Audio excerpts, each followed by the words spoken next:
Hello friends, कैसे हैं आप सब। आशा करती हूँ आप सब अच्छे होंगे और आप सभी को मेरी वीडियोस अच्छी लग रही होंगी। आज मैं आपके सामने कैश फ्लो स्टेटमेंट का दूसरा पार्ट लेके आई हूँ, वो है इन्वेस्टिंग एक्टिविटीज।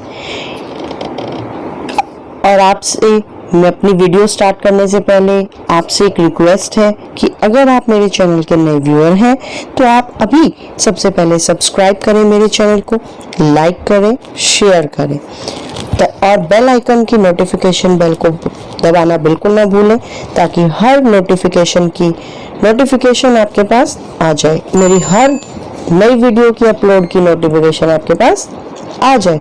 चलिए स्टार्ट करते हैं cash flow statement explanation part 2 with example. आशा करती हूँ आपको अब ऑपरेटिंग एक्टिविटीज की आपको समझ में आ गई होगी। कैश फ्लो स्टेटमेंट पार्ट 1 आपने जरूर देख लिया होगा, नहीं देखा है तो मेरे डिस्क्रिप्शन बॉक्स से आपको पार्ट 1 की लिंक मिल जाएगी, आप जरूर देखें और समझने की कोशिश करें कि ऑपरेटिंग एक्टिविटीज क्या है। चलिए स्टार्ट करती हूँ, लेकिन स्टार्ट करने से पहले मैं ब्रीफली आपको एक बार दोबारा समझा दूं कि कैश फ्लो स्टेटमेंट क्या है और ऑपरेटिंग सिस्टम क्या है। थोड़ा सा समझाती हूँ, बाकी आपको ऑपरेटिंग की पूरी जो अच्छे से विस्तार रूप से जो मैंने समझाया वो आपको वीडियो की पार्ट 1 में मिल जाएगा डिस्क्रिप्शन बॉक्स में। लिंक को देखना ना भूलें। कैश फ्लो स्टेटमेंट, तो ध्यान से देखिए, कैश फ्लो स्टेटमेंट इसमें 3 वर्ड हैं। पहला कैश, दूसरा फ्लो और तीसरा स्टेटमेंट। यदि हम इन तीनों वर्ड को अच्छे से समझ जाएंगे तो मैं समझती हूँ कि हम काफी हद तक इस चैप्टर को शुरू में ही समझ सकते हैं। तो क्या है कैश? हम कैश का मतलब सिर्फ कैश नहीं लेंगे, कैश का मतलब कैश और कैश इक्विवेलेंट लेंगे। ठीक है, इसका मतलब क्या कहता है, a cash flow statement shows inflow and outflow of cash और and cash equivalents from various activities of company during a specific period. एक स्पेसिफिक पीरियड के अंदर जो कैश आया है, गया है और कैश से इक्विवेलेंट जो चीज आई है, गई है, उसको देखेंगे। इसका प्राइमरी ऑब्जेक्टिव क्या होता है कैश फ्लो स्टेटमेंट का? यही होता है कि वो पूरी इंफॉर्मेशन दे कैश फ्लो की, कि क्या क्या आया है, क्या गया है, किस वजह से आया था, पर्टिकुलर पीरियड में हमने खरीदा था और उसका ऑपरेटिंग क्या रहा था, इन्वेस्टिंग क्या रहा और उसकी फाइनेंसिंग कैसे रही। फ्लो, अब फ्लो का मतलब है कि प्रवाह। मतलब कभी कभी हम आम बोलचाल की भाषा में जैसे हम कहते हैं, अरे यार हमारे पास पैसा जो है टिकता ही नहीं है, एक हाथ से आता है दूसरे हाथ से चला जाता है। इसे हम क्या कहते हैं? Cash flow. कैश फ्लो जब हम इस चैप्टर में करेंगे तो कैश में जो बदलाव हुए हैं, चेंजेस हुए हैं, उसे हम निकालेंगे, उसे हम क्या कहते हैं? Cash flow. स्टेटमेंट, अब स्टेटमेंट क्या है? विवरण, अर्थात किसी कंपनी के पास कितना पैसा कहां से आ रहा है, कितना पैसा कहां से जा रहा है, इन सभी चीजों का विवरण जो होता है हम उसे कहेंगे क्या? Cash flow statement. उस फ्लो स्टेटमेंट में हम 3 भाग में काम करते हैं। कौन कौन से? ऑपरेटिंग एक्टिविटी, इन्वेस्टिंग एक्टिविटी और फाइनेंसिंग एक्टिविटी। आशा करती हूँ अब आपको कैश फ्लो स्टेटमेंट समझ में आ गया होगा। कैश फ्लो स्टेटमेंट में हम 6 टाइप की लिमिटेशंस को देखते हैं, क्योंकि हमारे पास इसकी लिमिटेशंस यही है कि हम प्रेजेंट नेट इनकम को नहीं निकाल पाते हैं, इसके थ्रू हम जो है लिक्विडिटी, सॉल्वेंसी पोजीशन को नहीं निकाल पाते हैं। केवल फोकस किस पे करता है? कैश के फ्लो पे, इनफ्लो आउटफ्लो कैसा रहा है, पॉजिटिव कैश फ्लो था, नेगेटिव कैश फ्लो था, आमदनी ज्यादा होती है, खर्च कम है तो हमारा पॉजिटिव कैश फ्लो है, आमदनी कम है, खर्च ज्यादा है, नेगेटिव कैश फ्लो है।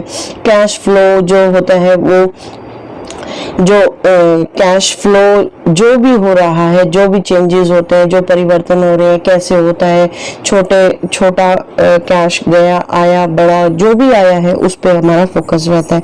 तो ये नॉर्मली तौर पे हमारी ना प्रॉफिटेबिलिटी को निकाल पाता है, फ्यूचर कैश फ्लोज को भी प्रिडिक्ट कर पाता है और ये कंफर्म नहीं कर पाता है कंपनी एक्ट के अंदर कि हमारा कौन सा रूल बैठ पाएगा। तो ये हमारी 6 लिमिटेशंस बैठते हैं। कंसीडर कौन कौन से मूवमेंट को करते हैं, cash deposit bank, cash withdrawn from bank, cash equivalent जो होती है सिक्योरिटीज उन्हें हम इसमें लेते हैं, परचेज करते हैं कैश इक्विवेलेंट जैसे कि treasury bills, short term investment, ये सब का कंसीडर होता है। तो फ्रेंड्स ये है हमारी classification of cash flow statement जिसमें ऑपरेटिंग एक्टिविटी और इन्वेस्टिंग एक्टिविटी और फाइनेंसिंग एक्टिविटीज को हम देखते हैं। तो यहाँ पर मैं यही समझाना चाह रही हूँ कि हमारे ये तीनों पार्ट के अंदर क्या क्या हम ऐसा लेंगे कि हमारा कैश फ्लो स्टेटमेंट बन जाए, कैश के ऐसे कौन सी चेंजेस को हम इसमें लेंगे कि हमारी कैश फ्लो स्टेटमेंट निकल के आ जाए।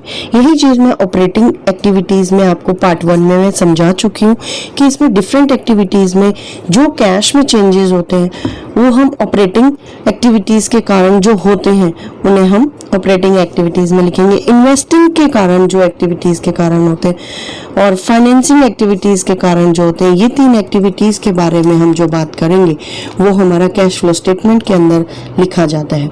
ऑपरेटिंग एक्टिविटी में किसी कंपनी को चलाने के लिए क्या करना पड़ता है, प्रोडक्शन करना पड़ेगा, मैन्युफैक्चरिंग करनी पड़ेगी, इसके लिए उसे ऑफिस चलाना होगा, शोरूम भी संभालना पड़ेगा, ये सारी एक्टिविटीज़ क्या कहलाती है, ऑपरेटिंग टाइप ऑफ एक्टिविटीज़। तो ये मुख्य व्यापार की जुड़ी हुई प्रक्रिया से होती हैं। तो ऑपरेटिंग एक्टिविटी यदि आसानी से समझ में नहीं आ रहा हो तो आप एक सिंपल से लॉजिक लगा सकते हैं कि जैसा कि हम कह सकते हैं कि ऑर्गेनाइजेशन की प्रिंसिपल रेवेन्यू जनरेटिंग एक्टिविटीज जिन्हें हम कहेंगे, जो इन्वेस्टिंग और फाइनेंसिंग एक्टिविटीज में नहीं शामिल होती हैं। अतः ये भी कह सकते हैं कि आप यदि इन्वेस्टिंग और फाइनेंसिंग एक्टिविटीज जो आसानी से समझ में आ जाएगा, अच्छे से समझ जाएंगे, तो बचा हुआ वो होगा ऑपरेटिंग एक्टिविटी। यहाँ पर 1000 जगह से पैसा आएगा जाएगा और 1000 जगह से पैसे आएंगे जाएंगे, जहाँ से उसे हम cash flow from operating activity से जोड़ेंगे। अब यहाँ पर मैं इस एग्जाम्पल में आपको समझाने की कोशिश कर रही हूँ कि कंपनी को रन करने के लिए, ऑपरेशंस एक्टिविटी एफिशिएंटली चलाने के लिए जो मैनेजिंग, इन्वेस्टिंग और फाइनेंसिंग एक्टिविटी करते हैं वो हम कैश फ्लो में दिखाते हैं। Net increase in cash might reflect that management is getting lazy about री इन्वेस्टिंग इन द कंपनी। ये सब क्या होगा, फाइनेंशियल हेल्थ को शो करेगा। ऑपरेटिंग एक्टिविटी क्या होती है, ऑपरेटिंग एक्टिविटीज में जहां से पैसा आएगा या जाएगा, जैसे मान लीजिए cash receipt from sale of goods है, तो ये क्या कहलाएगा, पैसा आएगा, means operating activity. Operating activity में cash receipt from royalties, fees, commissions, पैसा आएगा, हमने ऑपरेटिंग एक्टिविटी में लिख दिया। टैक्स पेड, पैसा जाएगा, operating activity. Cash payment to an insurance, पैसा जाएगा, ये क्या operating activity. Cash payment to supplier for goods and services, पैसा जाएगा, ये हमने किस में किया, ऑपरेटिंग एक्टिविटी। एडवर्टाइजमेंट, पैसा तो जाएगा, तो पैसा बढ़ेगा उसे प्लस करेंगे और जो पैसा घटेगा उसे हम माइनस करेंगे। ऑपरेटिंग एक्टिविटी 2 प्रकार से होती हैं, डायरेक्ट मेथड और इनडायरेक्ट मेथड, जिसकी चर्चा हम आपको आगे बताते रहेंगे। और अब एक बार इन्वेस्टिंग एक्टिविटी की ओर बढ़ते हैं, जो कि मेरा पार्ट 2 का मेन है। और इसी में सबसे अहम क्लू भी यही है, किसी कंपनी को चलाने के लिए इन्वेस्ट करना होगा। इसके लिए आपको सबसे पहले फिक्स्ड असेट्स चाहिए, खरीदना होगा, आपको मशीनरी बिल्डिंग भी चाहिए, वो भी खरीदनी होगी, फर्नीचर चाहिए अपने कारोबार को रन करने के लिए। मतलब ये है जो ऑपरेटिंग करने के लिए आपको जो फिक्स्ड असेट्स में निवेश करना होगा, फिक्स्ड असेट्स के निवेश से संबंधित जितने भी ट्रांजैक्शन होंगे, सेल या परचेज के, जो भी पैसा आएगा या जाएगा, वह सब इन्वेस्टिंग एक्टिविटीज में आएगा। ठीक, मान लीजिए परचेज ऑफ फिक्स्ड असेट्स, पैसा जाएगा, ठीक है। डिविडेंड रिसीव, ध्यान रहे डिविडेंड रिसीव इन्वेस्टिंग में आता है, लेकिन डिविडेंड पेड फाइनेंशियल एक्टिविटीज में आएगा, तो पैसा आएगा। रेंट रिसीव, पैसा आएगा। इंटरेस्ट रिसीव इन कैश, ध्यान रहे कि इंटरेस्ट रिसीव इन्वेस्टिंग में आता है, लेकिन इंटरेस्ट पेड फाइनेंसिंग एक्टिविटी में आएगा, पैसा आएगा। सेल ऑफ फिक्स्ड एसेट्स, पैसा आएगा। उसी तरीके से पैसा बढ़ेगा तो हम उसे प्लस करेंगे और पैसा घटेगा तो हम माइनस करेंगे। ये क्या था? कैश फ्लो का इन्वेस्टिंग पार्ट, इन्वेस्टिंग एक्टिविटी समझने का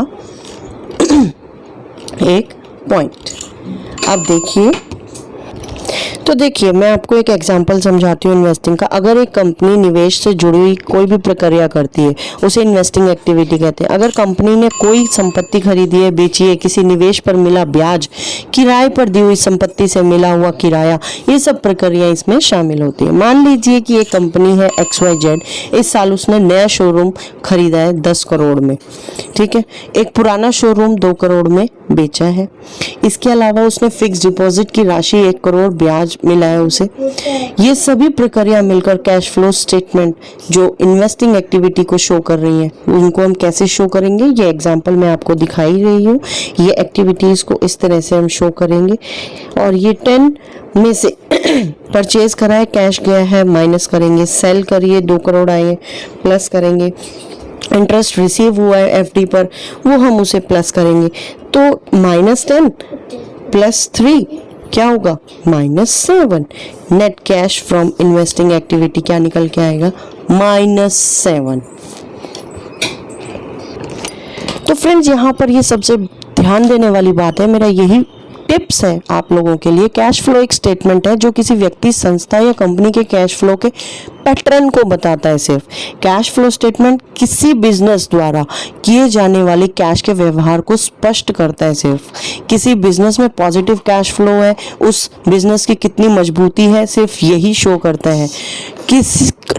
किसी कंपनी के निवेश से पहले कंपनी के कैश फ्लो की स्टडी करना फंडामेंटल एनालिसिस का एक पार्ट है। और ये सिर्फ स्टेटमेंट शो करता है, सिर्फ कैश फ्लो को शो करता है। ये आपके प्रॉफिट एंड लॉस या किसी चीज़ की जानकारी को शो नहीं करता। तो आशा करती हूँ फ्रेंड्स आप सभी को ये समझ में आ गया होगा कि इन्वेस्टिंग एक्टिविटीज़ का क्या रोल है, किस एक्टिविटीज़ को किसके अंदर डालना है। ऑपरेटिंग में, इन्वेस्टिंग में कौन कौन सी एक्टिविटीज़ के लिए कौन कौन से चीज़ को उसके अंदर डालना है। आशा करती हूँ आप मेरी इस वीडियो से समझ चुके होंगे। Thanks for watching. मैं डॉक्टर प्रियंका गौड़ अलविदा लेती हूँ। एक बार फिर मिलेंगे नई वीडियो के साथ। Thank you.